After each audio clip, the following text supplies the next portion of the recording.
je ndi WABEI kandi ndazi urabizi ndi umwana w'umurundi yavukiye mu Burundi ndabizi neza yuko ndi umuntu muto ariko fisi indoto zo kuba umurapa kuvana kera namye nkunda barapa nico gituma mpisemwo kubera umurapa iyo nshitse kuri stage abantu bose barajuguma bakibaza karisegenya kumbe n'umurapere wanyu hambo boy WABEI mugenzi nawe ndumva camaze gufata inzira kwererega iyo mpano ntiyoroshe uvuze ati uzi amastile yose rero iyo ndiko ndandika indirimbo inspiration injemwo ni kuvuga inspiration iraza nkasanga nanditse indirimbo ya rap canke ikaza nkasanga nanditse indirimbo nyene ya R&B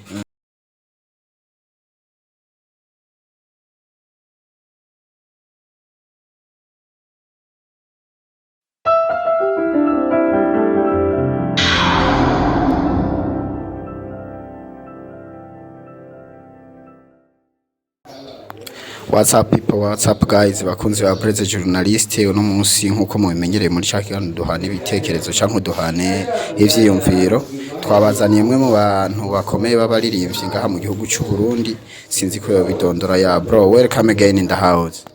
Asante sana. Uno munsi rero twagutumiye ngaha kugira ngo abakunzi b'umuziki ndundi ushobore kubanezereza nk'abato bakuzi ngaha muri industry ya Plus 257. Ku mazina yawe usanzwe witwa gute?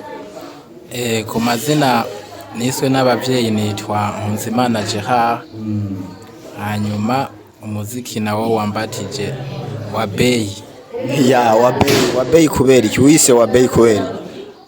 WABEI ni izina ryavuye kure bivanye n'ubuzima umuntu agenda aracamwo insiguro yoba ndende gusa nko mu ijambo rimwe ni kubera yuko muri kahise kanje nabayeho ubuzima nyene butameze neza mugabo maze gutahura uko isi imeze ndabona yuko hari ikintu nzovamwo kubera ko nabona ko nari narihevye nyene mvuga ati nta kintu nzovamwo mugabo aba mbona yuko maze gutahura mbona yuko hari ico nzovamwo nico catumye niyita uko nyene umuntu w'ibeye oya suko bisigura ni umuntu w'agaciro basi nzogira ico maze ndakimarire n'abandi bantu urumva agaciro kazoba gahari. Abantu bavuze ati cyatumye ubikora uko no kugira ngo ubuzima waciyemwo buha agaciro ushobore kugira ikibutso cy'ubuzima waciyemwo. Hama rero WABEI no munsi wavuye hariya mu ntara y'Akayanza wadusanze ngaha mu gisagara ca Bujumbura kugira ngo dushobore kuyaga vyinshi kuvyerekeye umuziki wawe. Ndazi ko ari cyo cakuzanye no munsi. Hama WABEI we uri mu artiste ufise imiziki ngaho tuvugana?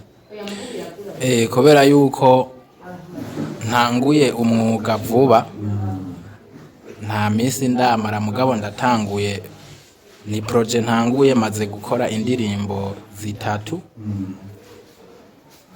Hariho n'iyindi korabo naririmvyemo abagenzi bantumiyemo ndayiririmbamo. Yego. Mwizo ndirimbo zitatu ziwa wisangije, indirimbo ya mbere yoba yitwa gute wayisohoye ryari? Indirimbo ya mbere yitwa Tupo Safi. Nayikoze muri 2020. Nejo bundi nta n'igihe kinini kirahera ni nk'umwaka umwe. No mwanya mutoya. None iyo ndirimbo yawe yoba iri ku mbuga ngurukanabumenyi nko kuri YouTube canke ku zindi mbuga? Yego iri kuri YouTube. Ushaka kugutora nko kuri YouTube cyangwa atora ibikorwa vyawe yandika gute akurondera gute? Kuri YouTube arandika official WABEI acha ambona direct. Ebana ndumva ni sawa. Hama WABEI ni umwana wa kangahe mu muryango wawe? WABEI ni umwana wa mbere ariko kandi ni kinege kandi donc ni uwa mbere akaba n'uwa nyuma. Yego. Abantu bemwe gusanga abavyeyi babakunda. oya sinagiriwe n'amahirwe wanashaka yo kubana n'abavyeyi gusa ivyo ni ivy'ukuri ndikinege nyene. None bo mugani bazi ko boba bakihari barahari. Wakuze uri umwana w'icangazi? Oya sinakuze ndi umwana w'icangazi biturutse kuri jewe. Oya gusa nyene nakuze nangara mugabo bitamvuye ko mu bisanzwe. Bo yego ntacu ubuzima bwigisha vyinshi ubuzima kandi bavuga ko ari ishuri. Niyo mpamvu rero urumva ntawomenya ikintu cyo caragushikiye kugira ushobore gutandukana n'abavyeyi. Amare WABEI no munsi twaje kugira ngo tuyage ku vyerekeye umuziki wawe. Umuziki wawe urumva ko wari level ikomeye. Nk'ubu tuvuganye WABEI umuziki woba winjiye mu muziki kumvo nyabaki? Cyatumye ninjira mu muziki objective ni yuko umuziki ari project. Ni project umuntu aratangura project rero yiteze yuko azoyikuramo ikintu. Ni kuvuga umuziki nawe utanguye mfise objective yuko nzowugira akazi. Hariho abantu benshi abahungu benshi nk'abo tuzi barakunda gukora umuziki kugira ngo bashimwe n'inkumi abandi nabo bakawukora kugira dufate nkaciye nko ngaho kwibarabara abantu bumve bamuhamagara basi akore amenyekana mugabo uravuga ati je nakoze umuziki kugira ngo ibintu vy'iwanje bishobore kuzoba ibintu nze bingaburira. Hama WABEI nkuko tubona ngaha mu gihugu cacu n'abantu bake bavuga yuko batunzwe n'umuziki cyangwa umuziki ugaburira. Wewe wifuza kuzokoresha strategy yihe kugira ngo umuziki ushobore kukubera akazi kaguha ijambo n'irasi? Strategy yo gukoresha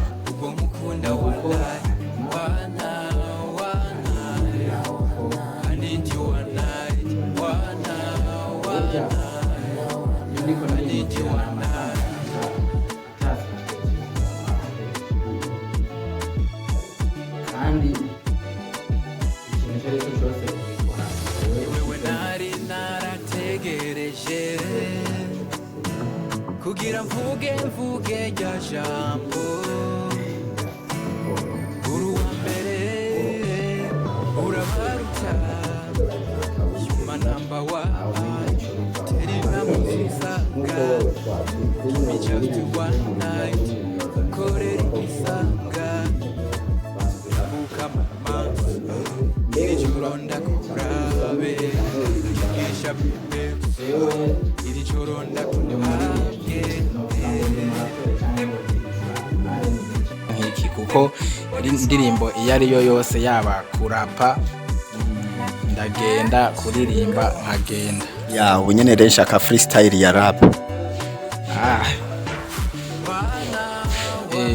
Iyo nashoboye guhera ko yari rap, hanyuma ya kabiri nakurikije R&B, niyo ya gatatu ni R&B nyene kandi ndayisohoye vuba imaze kuri YouTube imisi 3. Ebana hama iyo ndirimbo nshasha wayikoreye mu studio kwani?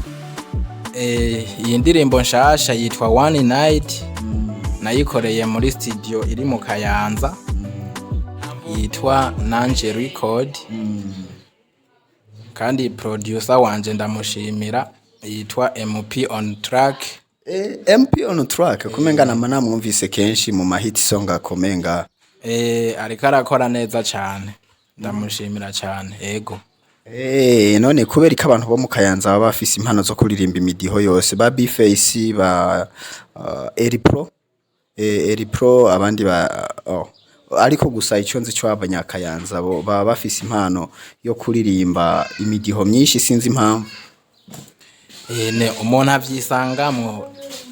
None kubera iki vyisangamwe abantu bo mu Kayanza gusa ab'Ingozi bitababa ko abo mu Kirundo bitababa?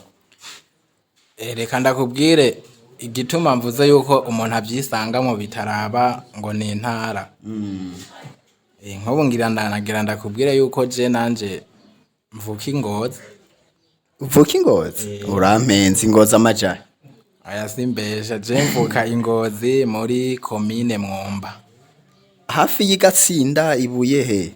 Ibuye. mutamuro wo mu giti ya hama watubwiye uko ushoboye kuririmba na R&B woducishiriza ko gatoya nka freestyle za R&B kwiyo ndirimbo nshasha canke iyo ariyo yose ntacyo gusa kuyo nshasha naho vyoba vyiza kugira abantu babe motivate bashobore kuja kuyiraba kuri YouTube bumvise amafro canke ama freestyle arimo nge gire gatoya mukobwa ingendo yawe niyo mvira je nakubonye rimwe ninyakukwegera ntabara umbwira utuye uwongere umpe mobalo yawe nisikilize kidogo ingo nkujani wacu naho tuba mu biryogo baragukunda iwacu uri umukobwa w'imico ndarahiye nzogukwa ubusho erega niyo ndirimbo ukuntu yanditse twekera tuciga bavyitwa bijya bavugana amavensi muri hip hop muri théâtre cyangwa mu mapoeme mu kuyandika bavuga amaverse iyo uri kurandika verse hari akantu gahereza kitwa rime bene zijya ndome zihereza ziba zisa kujya ntavuze nzo kujana iwacu hariho nakantu bavuze bazogukwa ubusho ubusho ni inka nyinshi imagine rero bene utwo tuba duhereza utwo batwitwa rime iyo uri kurandika ibintu by'amapoeme cankwe muri hip hop ya ndumva byose umenga birajana iyo R&B yawe na hip hop yawe byose numvise umenga vyandikwa kumwe ahubwo uhindura gusa style ubiririmbamo niko no bivuga ya hamare WABEI arafise management cyangwa WABEI yo baruwe yimanaginga ku giti ciwe bimeze gutyo WABEI nta management afise ahubwo no gukora kugira umuntu azobona nyene yuko hari ikintu nshobora gukora aze anshigikire ibintu byose birizana nyene buke buke none wewe nk'ubu akazi usanzwe ukora mu buzima bwa misi yose ya pare y'umuziki naka ndi umushomeri ntuze iyo uvuze ko uri umushomeri cyane umva ko wize ufise amashuri angahe jewe mfise diplôme AD en électricité industrielle wize électricité industrielle ego mutama warateguye ndumvura umu engineer bana sicyoroshe monami no gupambana hama none WABEI amahera yo kuja muri studio yaraheza akayakura mu gihe yavuze ngo numushomeri iyo umuntu avuze kari umushomeri mu bisanzwe nta mushomeri ahari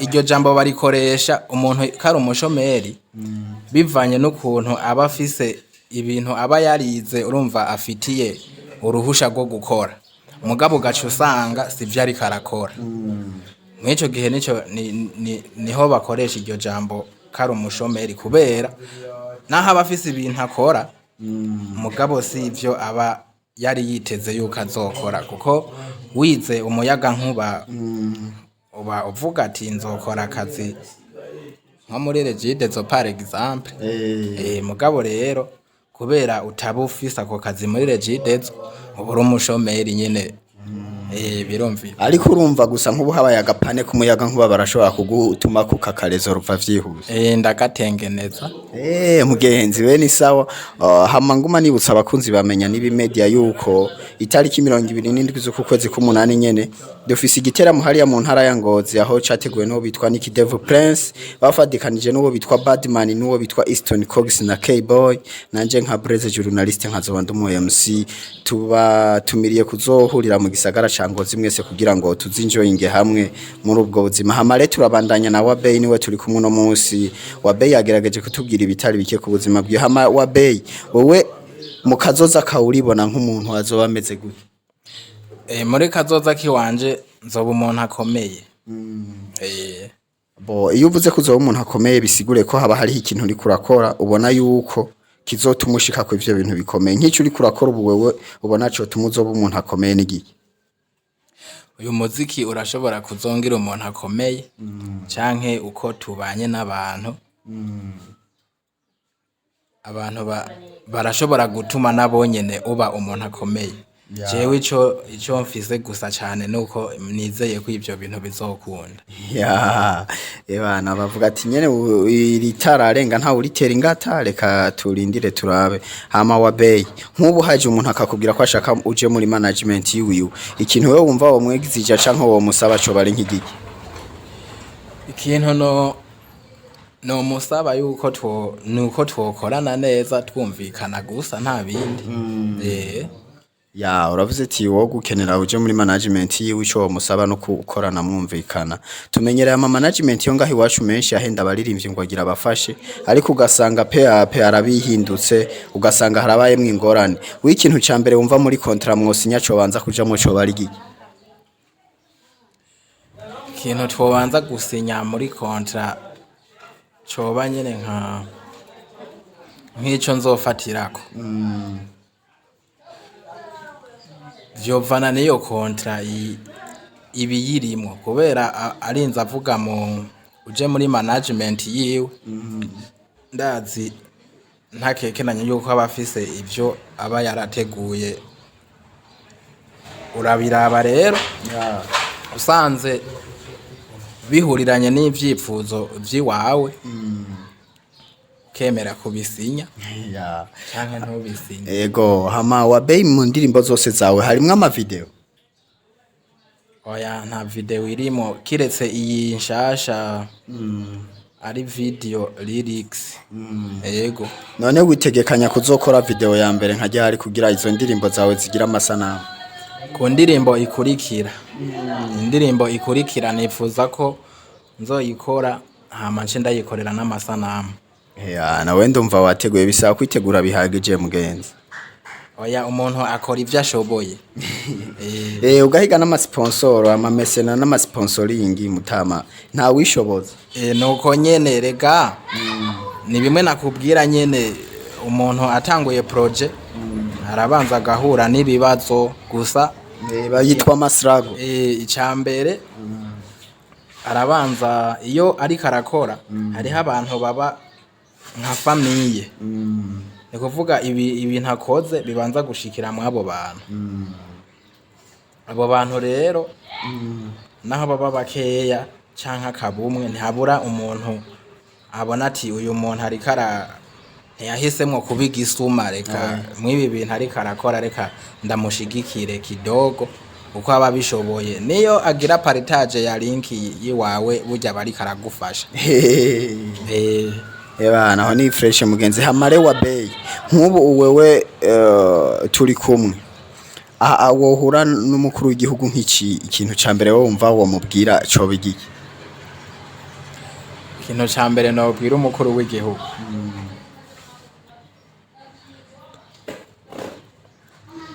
no kimubwira tubonanye sinokivugira ngaha. Erega umuntu aguteye surprise birashika ugacubura ico umubwira, ariko rero ntumenya umwanya muzohurira. Niyo mpamvu bisaba ko buragitegura kugira ngo umunsi wose wabonye aje nk'iwanyu mu Kayanza mubwiye ati je mutama ndagusavye iki niki vyame biri ku mutima. Naco Hamare WABEI wagize neza kuva hariya mu ntara nziza ya Kayanza kugira ngo ushobore gushika ngaha mu gisagara ca Bujumbura kugira ngo wibranding n'ahandi bakomeye. Ndibaza yo kugiye kungururiza ama interview yawe ku maradio menshi atandukanye ngaha mu gisagara. Turagushimiye rero kubona waje, turanifuza yuko wosigarana akajambo kagasunika rugiye bariko badukurikirana kwinombonesha kure yamenya n'ibimedi. Ndashimye cyane ko uyu mwanya mu mpaye kubera ni naryo rya mbere nkoze interview. Ndagushimiye cyane gose kubona uyu mwanya uwumpaye. Mutame mwino industry ya plus 257 no gufashanya mugenzi ni pole nta wikwiza. Niyo mpamvu bibaye ngombwa bisaba ko n'umuntu agusabira ku yandi maradio atandukanye kugira ngo bikunde ubandanye utera imbere. Hama jewe nkuko ndabikora la semaine prochaine nzoba ndi kuri radio Muco FM y'Ingozi gukorerayo. Bikunze nzogutuma ko muri interview mu kiganiro citwa bararirimba sho nawe uze kugira ngo dukorane. Muzoba mukoze cyane nkahawe nzokwandika mu mateka. Ndazi na radio buzima yo mu Kayanza nturetse kubura igendera naho ndahafise abagenzi ndashobora kubakubwirira kugira ngo ibintu bitungane kuko nta wikwiza muno muziki niko bimeze monana. Muzoba mukoze kubera ndi mushasha muri game ni kuvuga umuntu afise n'ico ambwira cyo bacerekeza ku ivyo bintu mba nipfuza we wamaze kumenya amusaba yuko yoza arambwira ati burya nuko nyene ugira uko hanyuma mware mumbwiye ngira akajambo mvuga kanyuma akajambo kagasunika rugi akajambo kanyuma kavuga upfuye twe kubera ukihari tuvuga akajambo kagasunika rugi kubera no hanyuma umva no kuvuga no kugara urugi muguzo garukugugurure mu bisanzwe no gushima hama hatumirira n'abantu bazoraba iki kiganiro kunkurikirana ku mbuga zanje kuri YouTube akagira subscribe akagira gem akagira commentaire uko yumva ibikorwa ndiko ndabikora hanyuma akagira partage kuko ijya subscribe ashizeko irafise ikizonyungura muri kazoza kubera nababwiye yuko umuziki uri kurawukora bari project ni project ya long term none nkabo batazi batibuka neza YouTube yawe ibibutse uko yitwa kugira ngo umuntu wese ashobora kugenda aca hita gutora wandika official WABEI ucumbona ntangorane ivyo abantu baringa bariko badukurikirana ku inombonesha kure yamenya nibi media baratwumva amatwi aduhimiriza abantu mwese muri ko mudukurikira yuko mutorengana mudashize ko commentaire munsi kugira muvugewe no mugenzanje WABEI mumve ico mwamufasha ni vyinshi tumirira n'abandi mwese mufise ico mushoboye kugira ngo musupporting impano z'u Burundi mwese ko mwogira ico mushikirije hama WABEI ndagushimiye cyane nanje ndabashimiye asante sana kabisa mwakoze mwese mwakurikiranye kino kiganiro